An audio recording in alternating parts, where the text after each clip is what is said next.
ಇದು ಜೇವರ್ಗಿ ಪಟ್ಟಣದಲ್ಲಿ ನಿರ್ಮಾಣವಾಗಿರ್ತಕ್ಕಂಥ shopping mall. ಬರಹ ಬರೆದಿದ್ದಾರೆ, ಸೇವೆ, ನಿಷ್ಠೆ, ದಕ್ಷತೆ. ಮಾರಾಟ ಮಾಡಿದ್ದಾರೆ ಅಂತ ಹೇಳಬೇಕಾಗುತ್ತೆ. ಎಷ್ಟೊಂದು ಅದ್ಭುತವಾಗಿ ಈ ಶಾಪಿಂಗ್ ಮಾಲ್ ಅನ್ನು ನಿರ್ಮಾಣ ಮಾಡಿದ್ದಾರೆ. ಹೊಲಸು ಗಬ್ಬೆದ್ದು ನಾರ್ತಾ ಇದೆ.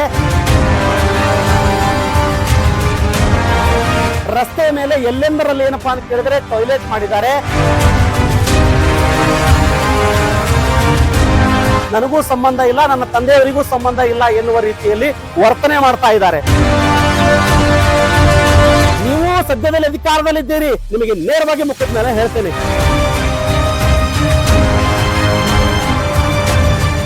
ಕರ್ನಾಟಕ ಸರ್ಕಾರ ಕಲಬುರಗಿ ಜಿಲ್ಲಾಡಳಿತ ಮತ್ತು KKRDB ಅಡಿಯಲ್ಲಿ ನಿರ್ಮಾಣವಾಗಿರ್ತಕ್ಕಂಥ ಶಾಪಿಂಗ್ ಮಾಲ್ ಇದು. ಮಾನ್ಯ KKRDB ಅಧ್ಯಕ್ಷರಾಗಿರ್ತಕ್ಕಂಥ ಡಾಕ್ಟರ್ ಅಜಯ್ ಸಿಂಗ್ ಅವರ ಮತಕ್ಷೇತ್ರ ಇದು ಜೇವರ್ಗಿ ಪಟ್ಟಣದಲ್ಲಿ ನಿರ್ಮಾಣವಾಗಿರ್ತಕ್ಕಂಥ ಶಾಪಿಂಗ್ ಮಾಲ್. ಅದ್ಭುತವಾಗಿ ಬರೆದಿರ್ತಕ್ಕಂಥದ್ದು, ಅದ್ಭುತ ನಿರ್ಮಾಣವಾಗಿರ್ತಕ್ಕಂಥದ್ದು. ಆದ್ರೆ ಪರಿಸ್ಥಿತಿ ಒಂದ್ ವೇಳೆ ನೀವು ನೋಡಿದ್ರೆ ಸಂಪೂರ್ಣವಾಗಿ ಹಾಳಾಗಿ ಹೋಗಿದೆ ಅಂತ ಸ್ಪಷ್ಟವಾಗಿ ಕಾಣುತ್ತೆ. ಆದ್ರೆ ನೀವು ಪ್ರವೇಶಕ್ಕೂ ಮುನ್ನ ಮೇಲೆ ಬರಹ ಬರೆದಿದ್ದಾರೆ, ಸೇವೆ, ನಿಷ್ಠೆ, ದಕ್ಷತೆ. ಎಷ್ಟೊಂದು ಅದ್ಭುತವಾಗಿರ್ತಕ್ಕಂಥ ಪದಗಳು ಅದರ ಮೇಲೆ ಇವರು ಪ್ರಿಂಟ್ ಹಾಕಿದ್ದಾರೆ. ಆದ್ರೆ ವಾಸ್ತವವಾಗಿ ಆ ಮೂರು ಪದಗಳನ್ನ ಬಿಟ್ಟು ಮಾರಾಟ ಮಾಡಿದ್ದಾರೆ ಅಂತ ಹೇಳಬೇಕಾಗುತ್ತೆ. ಜೇವರ್ಗಿ ಪಟ್ಟಣದಲ್ಲಿರ್ತಕ್ಕಂಥ ಈ ಶಾಪಿಂಗ್ ಮಾಲ್ APMC ಆವರಣದಲ್ಲಿ ನಿರ್ಮಾಣವಾಗಿದೆ. ಸುಮಾರು 3-4 ವರ್ಷಗಳು ಕಳೆದು ಹೋಗಿದೆ ಎನ್ನುವ ಆರೋಪವೂ ಕೂಡ ಇದೆ.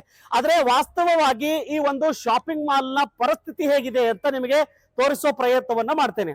ನೋಡಿ, ಸರ್ಕಾರದ ಬೊಕ್ಕಸವನ್ನ ಯಾವ ರೀತಿಯಾಗಿ ಲೂಟಿ ಮಾಡಬೇಕು ಅನ್ನೋದನ್ನ ನಮ್ಮ ರಾಜಕಾರಣಿಗಳಿಂದ ಅಥವಾ ಅಧಿಕಾರಿಗಳಿಂದ ತಿಳ್ಕೋಬೇಕಾಗಿದೆ.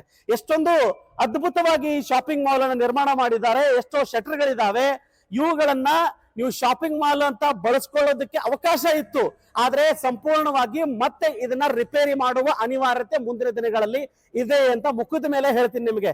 ಇದು ಜೇವರ್ಗಿ ಪಟ್ಟಣದಲ್ಲಿರ್ತಕ್ಕಂಥ APMC ಆವರಣದಲ್ಲಿರ್ತಕ್ಕಂಥ ಶಾಪಿಂಗ್ ಮಾಲ್ ನ ಕತೆ. ಮಾನ್ಯ ಶಾಸಕರೇ ಮತ್ತು KKBRD ಅಧ್ಯಕ್ಷರಾಗಿರ್ತಕ್ಕಂಥ ಡಾಕ್ಟರ್ ಅಜಯ್ ಸಿಂಗ್ ಅವರ ಗಮನಕ್ಕೆ ಇದನ್ನ ನಾನು ನೀಡಲಕ್ಕೆ ಪ್ರಯತ್ನ ಮಾಡ್ತೇನೆ. ನೋಡಿ, ಈ APMC ಆವರಣದಲ್ಲಿರ್ತಕ್ಕಂಥ ಹಲವು ಬಿಲ್ಡಿಂಗ್ ಗಳಿದಾವೆ. ಅವು ಸಂಪೂರ್ಣವಾಗಿ ಏನಪ್ಪಾ ಅಂತ ಕೇಳಿದ್ರೆ ಹೊಲಸು ಗಬ್ಬೆದ್ದು ನಾರ್ತಾ ಇದೆ. ರಸ್ತೆ ಮೇಲೆ ಎಲ್ಲೆಂದರಲ್ಲಿ ಏನಪ್ಪಾ ಅಂತ ಕೇಳಿದ್ರೆ ಟಾಯ್ಲೆಟ್ ಮಾಡಿದ್ದಾರೆ.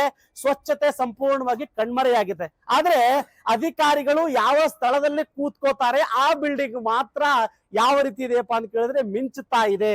ನೋಡ್ಬೋದು ನೀವು ವಿಡಿಯೋದಲ್ಲಿ ಎಷ್ಟೊಂದು ಅದ್ಭುತವಾಗಿ ಮಿಂಚುತ್ತಾ ಇದೆ ಆ ಬಿಲ್ಡಿಂಗು. ಸ್ವಚ್ಛತೆಯನ್ನ ಕಾಪಾಡಿದ್ದಾರೆ. ಆದ್ರೆ ಅದರ ಅಕ್ಕಪಕ್ಕ ಅಥವಾ APMC ಆವರಣದಲ್ಲಿರ್ತಕ್ಕಂಥ ಏನು ಬೇರೆ ಬೇರೆ ಬಿಲ್ಡಿಂಗ್ ಗಳಿದಾವೆ, ಸರ್ಕಾರದ ಬೊಕ್ಕಸದಿಂದ ಅಥವಾ ಸಾರ್ವಜನಿಕರ ತೆರಿಗೆ ಹಣದಿಂದ ಏನು ನಿರ್ಮಾಣ ಮಾಡಿದ್ದಾರೆ ಉಳಿದಿರ್ತಕ್ಕಂಥ ಬಿಲ್ಡಿಂಗು, ನನಗೂ ಸಂಬಂಧ ಇಲ್ಲ, ನನ್ನ ತಂದೆಯವರಿಗೂ ಸಂಬಂಧ ಇಲ್ಲ ಎನ್ನುವ ರೀತಿಯಲ್ಲಿ ವರ್ತನೆ ಮಾಡ್ತಾ ಇದ್ದಾರೆ. ಆದ್ರೆ ಮೊನ್ನೆ KKBRD ಅಧ್ಯಕ್ಷರು ಮತ್ತು ಶಾಸಕರು ಇದೆಲ್ಲವೂ ನಿಮ್ಮ ಗಮನಕ್ಕೆ ಇದೇನೋ ಇಲ್ವೋ, ಇದ್ರೂ ಕೂಡ ರಿಪೇರಿ ಮಾಡ್ತಿರ್ತಕ್ಕಂಥ ಮನಸ್ಥಿತಿ ಇದೇನೋ, ಅಥವಾ ಈ ಶಾಪಿಂಗ್ ಮಾಲ್ ಯಾವಾಗ ಉದ್ಘಾಟನೆ ಮಾಡ್ತೀರಿ? ಅಧಿಕಾರ ಕಳ್ಕೊಂಡ ಮೇಲೆ ಮಾಡ್ತೀರಾ? ನೀವು ಸದ್ಯದಲ್ಲಿ ಅಧಿಕಾರದಲ್ಲಿದ್ದೀರಿ, ಇದು ನಿಮ್ಮ ಮತಕ್ಷೇತ್ರನೇ. ಇಡೀ ಕಲ್ಯಾಣ ಕರ್ನಾಟಕ ಭಾಗಕ್ಕೆ ನೀವು ಅಧ್ಯಕ್ಷರು. ಆದ್ರೆ ಅದರ ಅಡಿಯಲ್ಲಿ ನಿರ್ಮಾಣವಾಗಿರ್ತಕ್ಕಂಥ ಶಾಪಿಂಗ್ ಮಾಲ್ ನ ಇಲ್ಲಿ ತನಕ ಉದ್ಘಾಟನೆ ಭಾಗ್ಯ ಕಂಡಿಲ್ಲ. ಸಾರ್ವಜನಿಕರಿಗೆ ಬಳಕೆಗೆ ನೀಡ್ತಿರ್ತಕ್ಕಂಥ ಮನಸ್ಥಿತಿಯೂ ನಿಮಗಿಲ್ಲ. ಅಂದ್ರೆ ನೀವು ಸಂಪೂರ್ಣವಾಗಿ ಭ್ರಷ್ಟತೆಯಲ್ಲಿ ಮುಳುಗಿದ್ದೀರಿ ಅಂತ ನಿಮಗೆ ನೇರವಾಗಿ ಮುಖದ ಮೇಲೆ ಹೇಳ್ತೇನೆ. ಇಷ್ಟೆಲ್ಲ ಆದ್ಮೇಲೆಯೂ ಕೂಡ ನೀವು ರಿಪೇರಿ ಮಾಡ್ಲಿಲ್ಲ, ಅಥವಾ ಇದು ಬೆಳಕಿಗೆ ನೀಡಲಿಲ್ಲ, ಅಥವಾ APMC ಆವರಣವನ್ನ ಶುಚಿಗೊಳಿಸಲಿಲ್ಲ. ಉಳಿದಿರ್ತಕ್ಕಂಥ ಬಿಲ್ಡಿಂಗ್ ಗಳು ಏನು ಅನೈತಿಕ ಚಟುವಟಿಕೆಗಳ ತಾಣವಾಗಿ ಮಾರ್ಪಾಟಾಗಿವೆ, ಅವುಗಳನ್ನ ಕೂಡಲೇ ನೀವು ರಿಪೇರಿ ಮಾಡಿ ಸಾರ್ವಜನಿಕರಿಗೆ ಬಳಕೆಗೆ ನೀಡಬೇಕು. ಇಲ್ಲದಿದ್ರೆ ಮುಂದಿನ ದಿನಗಳಲ್ಲಿ ನೀವು ಸಾರ್ವಜನಿಕರಿಗೆ ಉತ್ತರವನ್ನ ನೀಡುವ ಅನಿವಾರ್ಯತೆ ಬರುತ್ತೆ ಅಂತ ಈ ಸಂದರ್ಭದಲ್ಲಿ ಎಚ್ಚರಿಕೆಯನ್ನ ನೀಡ್ತಾರೆ.